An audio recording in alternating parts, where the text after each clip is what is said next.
Friends, ನೀವು ನೋಡ್ತಾ ಇದ್ದೀರಾ ನಮ್ಮ SV ಸೇವಾಟೆಕ್ ಯೂಟ್ಯೂಬ್ ಚಾನಲ್ನ.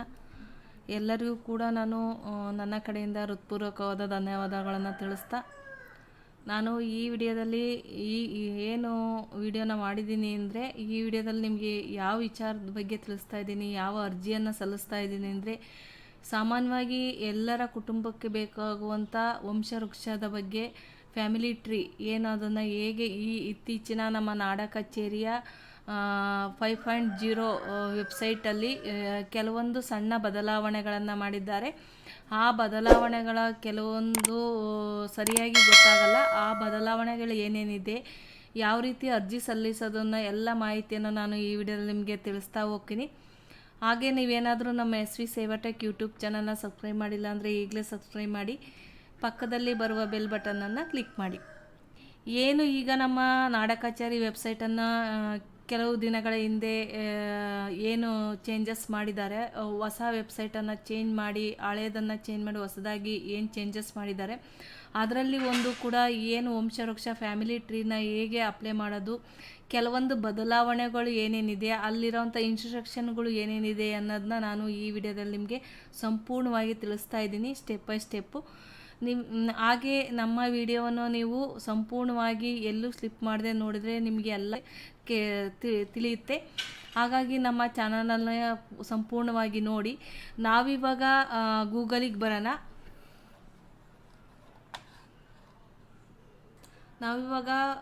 ಗೂಗಲ್ ಓಪನ್ ಮಾಡೋಣ. ಗೂಗಲ್ ಓಪನ್ ಮಾಡಿದ ಮೇಲೆ ನಾವಿಲ್ಲಿ NK5 ಅಂತ ಟೈಪ್ ಮಾಡಿದರೆ ಸಾಕು.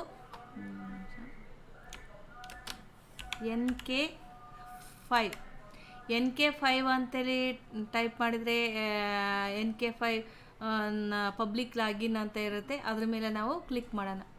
ಅದರಲ್ಲಿ ಫಸ್ಟ್ ಆಪ್ಷನ್ನು NK ನಾಡ ಕಚೇರಿ 5.0 ಲಾಗಿನ್ ಅಂತ ಇರುತ್ತೆ. ಅದ್ರ ಮೇಲೆ ನಾವು ಕ್ಲಿಕ್ ಮಾಡಬೇಕಾಗುತ್ತೆ. ಅದ್ರ ಮೇಲೆ ಕ್ಲಿಕ್ ಮಾಡಿದಾಗ ಈ ರೀತಿಯಾದಂಥ ನಾಡ ಕಚೇರಿ ಲಾಗಿನ್ ವೆಬ್ ಪೋರ್ಟಲ್ ಓಪನ್ ಆಗುತ್ತೆ. ಇಲ್ಲಿ ಅವರ ಏನು ಕಸ್ಟಮರ್ ಮೊಬೈಲ್ ನಂಬರ್ ಹಾಕಿ ಗೆಟ್ ಒ ಟಿ ಪಿ ಕೊಟ್ಟು ನಾವು OTP ಹಾಕಿ ಲಾಗಿನ್ ಮಾಡಬೇಕಾಗುತ್ತೆ. ಇವಾಗ ನಾನು ಮೊಬೈಲ್ ನಂಬರ್ ಹಾಕಿ OTP ತಗೊಂಡು ಲಾಗಿನ್ ಮಾಡ್ತೀನಿ. ಇವಾಗ ಮೊಬೈಲ್ ನಂಬರ್ ಹಾಕಿ ಕಸ್ಟಮರ್ದು ಅವ್ರದ್ದು OTP ತಗೊಂಡು ಲಾಗಿನ್ ಮೇಲೆ ಕ್ಲಿಕ್ ಮಾಡ್ತಾ ಇದ್ದೀನಿ. ಲಾಗಿನ್ ಮೇಲೆ ಕ್ಲಿಕ್ ಮಾಡಿದಾಗ ಈ ರೀತಿಯಾದಂಥ ಏನು 5.0 ನಾಡ ಕಚೇರಿ ಈಗ ಮುಂಚೆನೂ ಇದೇ ಥರ ಇತ್ತು, ಆದರೆ ಸಣ್ಣ ಒಂದು ಬದಲಾವಣೆಯನ್ನು ಮಾಡಿದ್ದಾರೆ ನಾಡ ಕಚೇರಿ ವೆಬ್ಸೈಟಲ್ಲಿ. ಈ ರೀತಿ ಓಪನ್ ಆಗುತ್ತೆ ನಮಗೆ. ಈ ರೀತಿ ಓಪನ್ ಆದಮೇಲೆ ಇಲ್ಲಿ ಮುಖಪುಟ ಪಕ್ಕದಲ್ಲಿ ಹೊಸ ವಿನಂತಿ ಇರುತ್ತೆ. ಆ ಹೊಸ ವಿನಂತಿ ಮೇಲೆ ನಾವು ಕ್ಲಿಕ್ ಮಾಡಬೇಕಾಗುತ್ತೆ. ಈ ಹೊಸ ವಿನಂತಿ ಮೇಲೆ ಕ್ಲಿಕ್ ಮಾಡಿ ನಮಗೆ ಯಾವ ಒಂದು ಆಪ್ಷನಲ್ಲಿ ನಮ್ಮ ವಂಶವೃಕ್ಷದ ಒಂದು ಲಿಂಕ್ ಇರುತ್ತೆ ಅಂದರೆ ಸಾಮಾನ್ಯ ಪ್ರಮಾಣ ಪತ್ರಗಳು, ಅದ್ರ ಮೇಲೆ ನಾವು ಮೌಸನ್ನು ಕ್ಲಿಕ್ ಮಾಡಿದಾಗ ಈ ರೀತಿಯಾದಂಥ ಸಾಕಷ್ಟು ಸರ್ವಿಸ್ಗಳು ಓಪನ್ ಆಗುತ್ತೆ. ಅದರಲ್ಲಿ ಲಾಸ್ಟ್ ಒನ್ ಇದೆ ಕುಟುಂಬ ವಂಶವೃಕ್ಷ ದೃಢೀಕರಣ ಪತ್ರ. ಅದ್ರ ಮೇಲೆ ನಾವು ಕ್ಲಿಕ್ ಮಾಡಬೇಕಾಗುತ್ತೆ. ಅದ್ರ ಮೇಲೆ ಕ್ಲಿಕ್ ಮಾಡಿದಾಗ ಈ ರೀತಿಯಾಗಿ ನಮಗೆ ಪೋರ್ಟಲ್ ಓಪನ್ ಆಗುತ್ತೆ. ನಾವು ಯಾಕಂದರೆ ವಂಶವೃಕ್ಷನ ಕನ್ನಡದಲ್ಲೇ ನಾವು ಸರ್ಟಿಫಿಕೇಟ್ ಬೇಕು ಅಂದರೆ ಕನ್ನಡದ ಒಂದು ಲ್ಯಾಂಗ್ವೇಜ್ ಇಲ್ಲಿ ಏನಿದೆ ಈ ಲ್ಯಾಂಗ್ವೇಜ್ ಮೇಲೆ ನಾವು ಡಬಲ್ ಸತಿ ಕ್ಲಿಕ್ ಮಾಡಬೇಕಾಗುತ್ತೆ. ಅದಾದಮೇಲೆ ನಾವು ಇಲ್ಲಿ ಕೆಳಗಡೆ ಬಂದು ಮುಂದುವರಿಸಿ ಮೇಲೆ ಕ್ಲಿಕ್ ಮಾಡಬೇಕಾಗುತ್ತೆ.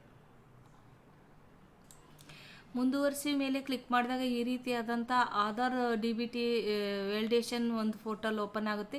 ಇಲ್ಲಿ ನಾವು ಅಲ್ಲಿ ಆಧಾರಲ್ಲಿರುವ ಹಾಗೆ ಕನ್ನಡದ ಹೆಸರನ್ನು ನೇಮನ್ನು ಟೈಪ್ ಮಾಡಬೇಕಾಗುತ್ತೆ. ಹಾಗೆ ಆಧಾರ್ ನಂಬರ್ ಹಾಕಿ ಇಲ್ಲಿ ಡಿಕ್ಲರೇಷನ್ ಮೇಲೆ ಕ್ಲಿಕ್ ಮಾಡಿ ನಾವು ಸಬ್ಮಿಟ್ ಮೇಲೆ ಕ್ಲಿಕ್ ಮಾಡಬೇಕಾಗುತ್ತೆ. ನಾನಿವಾಗ ಅವರ ಹೆಸರು ಮತ್ತು ಆಧಾರಲ್ಲಿರೋ ಥರ ಅವರ ಆಧಾರ್ ನಂಬರ್ ಮೇಲೆ ಆಧಾರ್ನ ಟೈಪ್ ಮಾಡಿದ್ದೀನಿ. ಹಾಗೆ ನಾವು ಡಿಕ್ಲರೇಷನ್ ಮೇಲೆ ಕ್ಲಿಕ್ ಮಾಡಿ ಸಬ್ಮಿಟ್ ಮೇಲೆ ಕ್ಲಿಕ್ ಮಾಡಬೇಕಾಗುತ್ತೆ. ಸಬ್ಮಿಟ್ ಮೇಲೆ ಕ್ಲಿಕ್ ಮಾಡಿದಾಗ ಈ ರೀತಿಯಾದಂಥ ವೆಬ್ ಪೋರ್ಟಲ್ ನಮಗೆ ಓಪನ್ ಆಗುತ್ತೆ. ಅವರ ಎಲ್ಲ ಡೀಟೇಲ್ಸ್ನ ನಾವಿಲ್ಲಿ ಟೈಪ್ ಮಾಡಬೇಕಾಗುತ್ತೆ. ಇಲ್ಲೊಂದು ಆಪ್ಷನ್ ಇದೆ, ಇದು ಅವರ ಆಧಾರು ನಗರ ಪ್ರದೇಶನ ಗ್ರಾಮೀಣ ಪ್ರದೇಶನ ಅಂತ ನಾವಿಲ್ಲಿ ಆಯ್ಕೆ ಮಾಡಬೇಕಾಗುತ್ತೆ. ನೋಡಿ ಫಸ್ಟು ನಾನಿಲ್ಲಿ ನಗರ ಪ್ರದೇಶ ಇರೋದ್ರಿಂದ ನಗರ ಪ್ರದೇಶನ ಆಯ್ಕೆ ಮಾಡಿದ್ದೀನಿ. ನಿಮ್ಮದು ಯಾವುದಿರುತ್ತೆ ಅದನ್ನು ನೀವು ಆಯ್ಕೆ ಮಾಡಿ. ಅದಾದಮೇಲೆ ಅವರ ಜಿಲ್ಲೆಯನ್ನು ನಾವು ಆಯ್ಕೆ ಮಾಡಬೇಕಾಗುತ್ತೆ.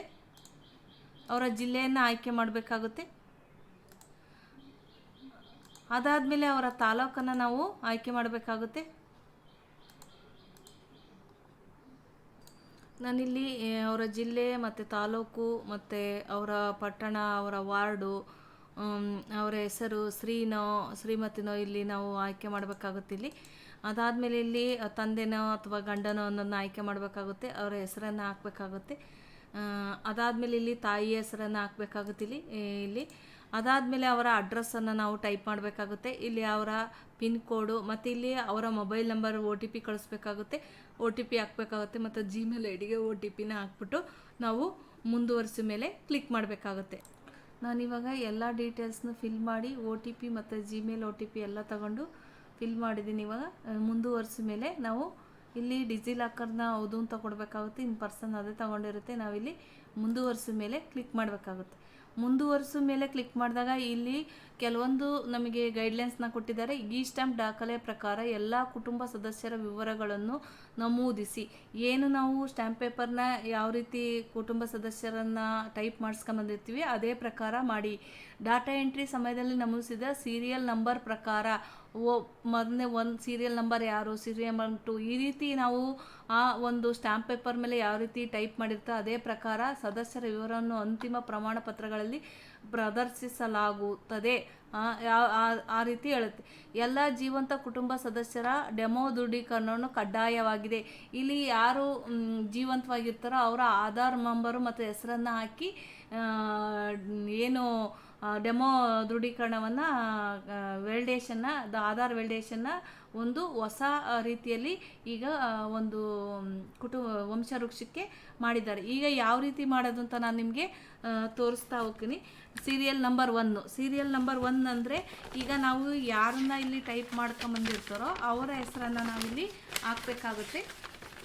ಸೀರಿಯಲ್ ನಂಬರ್ 1 ಇಲ್ಲಿ ಅವರ ಹೆಸರನ್ನು ನಾವಿಲ್ಲಿ ಹಾಕಬೇಕಾಗುತ್ತೆ. ಅವರು ಜೀವಂತವಾಗಿದ್ದಾರೋ ಇಲ್ವೋ ಅನ್ನೋದನ್ನ ನಾವು ಸೀರಿಯಲ್ ನಂಬರ್ 1 ಪ್ರಕಾರ ಹಾಕಬೇಕಾಗುತ್ತೆ. ಇಲ್ಲಿ ಮರಣ ಪ್ರಮಾಣ ಪತ್ರವನ್ನು ಹೊಸ ನಮೂನೆಯಲ್ಲಿ ವಿತರಿಸಲಾಗಿದೆ ಅಂದರೆ ನೀವೇನಾದರೂ ಇತ್ತೀಚಿನ ಡಿಜಿಟಲ್ ಡೆತ್ ಸರ್ಟಿಫಿಕೇಟ್ ಇದ್ದರೆ ನಾವು ಹೌದು ಅಂತ ಕೊಡಬೇಕಾಗುತ್ತೆ. ಇಲ್ಲ ಹಳೇದಿದ್ರೆ ನಾವು ಇಲ್ಲ ಅಂತ ಕೊಡ್ಬೇಕು. ಅದೇನಾದರೂ ಅವ್ರ ಹತ್ರ ಯಾವುದೇ ಡೆತ್ ಸರ್ಟಿಫಿಕೇಟ್ ಇಲ್ಲ ಅಂದರೆ ಲಭ್ಯವಿಲ್ಲ ಅಂತೇಳಿ ನಾವು ಇಲ್ಲಿ ಕ್ಲಿಕ್ ಮಾಡಬೇಕಾಗುತ್ತೆ.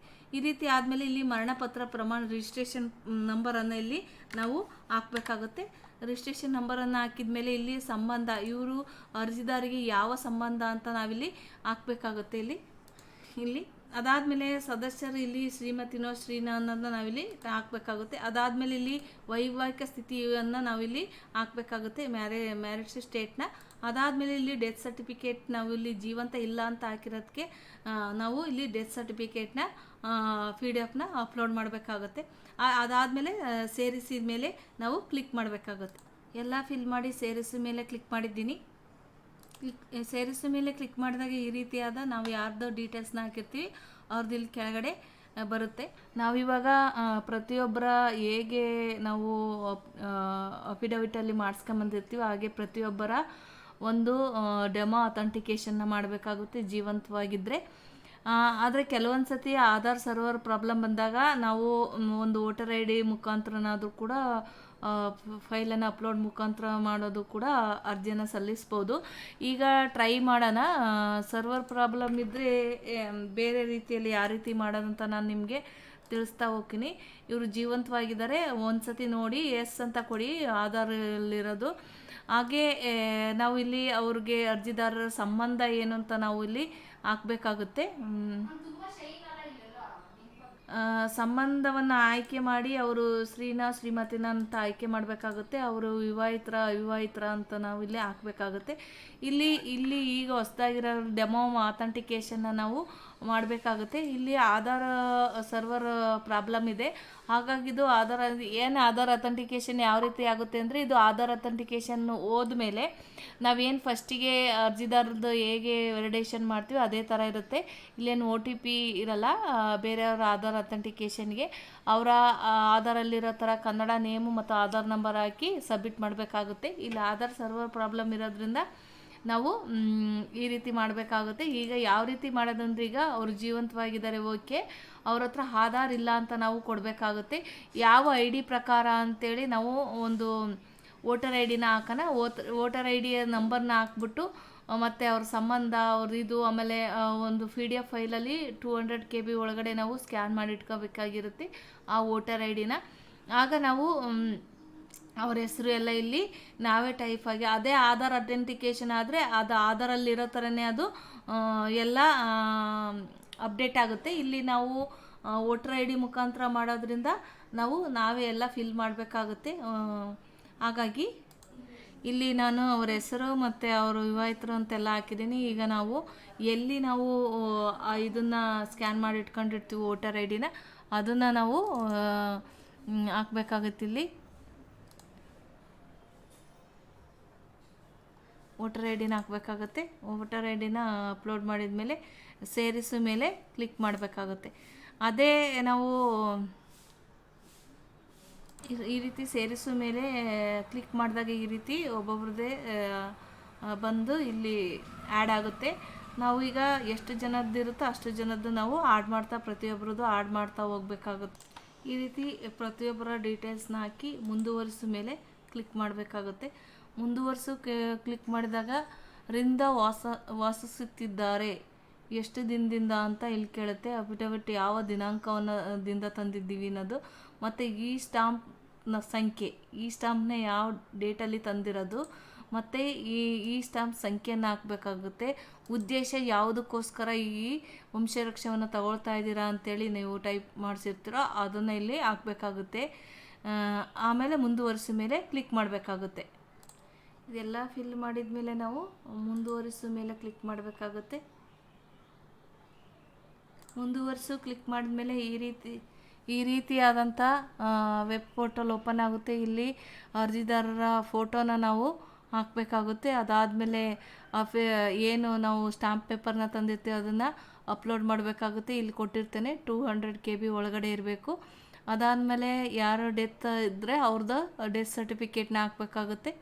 ಅದಾದಮೇಲೆ ಗುರುತಿನ ಚೀಟಿಯನ್ನು ಹಾಕಬೇಕಾಗುತ್ತೆ. ವಿಳಾಸದ ಪುರಾವೆನೂ ಕೂಡ ನಾವು ಹಾಕಬೇಕಾಗುತ್ತೆ. ಬೇರೆ ಬೇರೆ ಯಾರಾದರೂ ಜಾಸ್ತಿ ಜನ ಡೆತ್ ಆಗಿದ್ದರೆ ಅವರ ಡೆತ್ ಸರ್ಟಿಫಿಕೇಟ್ಗಳನ್ನೂ ಇಲ್ಲಿ ಹಾಕಬೇಕಾಗುತ್ತೆ. ಮತ್ತು ಗುರುತಿನ ಚೀಟಿಯನ್ನು ಹಾಕಬೇಕಾಗುತ್ತೆ. ಗುರುತಿನ ಚೀಟಿ ಹಾಕಬೇಕಾಗುತ್ತೆ. ಹೀಗೆ ನಾವು ಎಲ್ಲವನ್ನೂ ಕೂಡ PDF ಫೈಲಲ್ಲಿ ಅಪ್ಲೋಡ್ ಮಾಡಬೇಕಾಗುತ್ತೆ. ಈ ರೀತಿ ನಾವು ಪ್ರತಿಯೊಂದನ್ನು ನಾವು ಅಪ್ಲೋಡ್ ಮಾಡ್ತಾ ಹೋಗಬೇಕಾಗುತ್ತೆ. ಏನು ನಾವು ಅವರ ಇದನ್ನು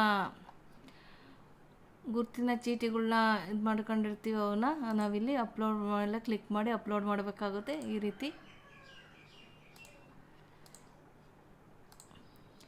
ರೀತಿ ಅಪ್ಲೋಡ್ ಮಾಡಿದ ಮೇಲೆ ನಾವು ಸಲ್ಲಿಸು ಮೇಲೆ ಕ್ಲಿಕ್ ಮಾಡಬೇಕಾಗುತ್ತೆ. ಸಲ್ಲಿಸು ಮೇಲೆ ಕ್ಲಿಕ್ ಮಾಡಿದಾಗ ಈ ರೀತಿಯಾದಂಥ ಒಂದು RD ನಂಬರ್ ಇರುತ್ತೆ. ನಾವು RD ನಂಬರ್ನ ನಾವು ಸೇವ್ ಮಾಡ್ಕೋಬೇಕಾಗುತ್ತೆ.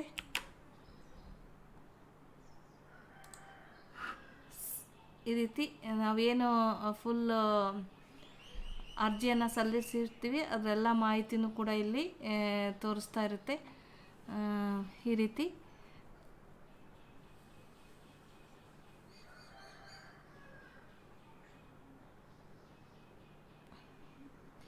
ರೀತಿ ಆದಮೇಲೆ ನಾವು ಈ ಸೈನಿಗೆ ಹೋಗ್ಬೇಕಾಗುತ್ತೆ. ಇಲ್ಲಿ ಈ ಸೈನಿನ ಮೇಲೆ ನಾವು ಕ್ಲಿಕ್ ಮಾಡಬೇಕಾಗುತ್ತೆ. ಈ ಸೈನಿನ ಯಾರ್ದಪ್ಪ ಅಂದರೆ ನಾವೇನು ಅರ್ಜಿದಾರನ ಸಲ್ಲಿಸಿರ್ತೀವೋ ಅವರ ಆಧಾರ್ ನಂಬರ್ ಹಾಕಿ ಅವರ OTPನ ನಾವು ಇಲ್ಲಿ ತಗೋಬೇಕಾಗುತ್ತೆ. ಈ ಸೈನಿನ ಮೇಲೆ ಕ್ಲಿಕ್ ಮಾಡಿದಾಗ ಈ ರೀತಿಯಾದಂಥ ವೆಬ್ ಪೋರ್ಟಲ್ ಓಪನ್ ಆಗುತ್ತೆ. ಇಲ್ಲಿ ಅವರ ಆಧಾರ್ ನಂಬರು, ಅವ್ರ ಆಧಾರಿಗಿರೋಂಥ OTP ಕಳಿಸಿ OTPನ ಹಾಕ್ಬಿಟ್ಟು ನಾವು ಇದ್ರ ಮೇಲೆ ಕ್ಲಿಕ್ ಮಾಡಬೇಕಾಗುತ್ತೆ. ಈಗ ಅವರ ಆಧಾರ್ ನಂಬರ್ನ ನಾವಿಲ್ಲಿ ಟೈಪ್ ಮಾಡೋಣ.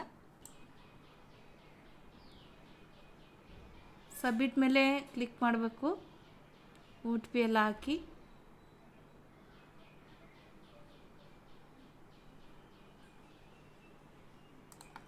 OTP ಹಾಕಿ ಸಬ್ಮಿಟ್ ಮೇಲೆ ಕ್ಲಿಕ್ ಮಾಡಿದಾಗ ಇಲ್ಲಿ ನಮಗೆ ಅಮೌಂಟನ್ನು ಪೇ ಮಾಡಲಿಕ್ಕೆ ಕೇಳುತ್ತೆ. ಇಲ್ಲಿ ಹಣವನ್ನು ಪಾವತಿಸಲು ಮುಂದುವರಿಸಿ ಮೇಲೆ ನಾವು ಕ್ಲಿಕ್ ಮಾಡಬೇಕಾಗುತ್ತೆ.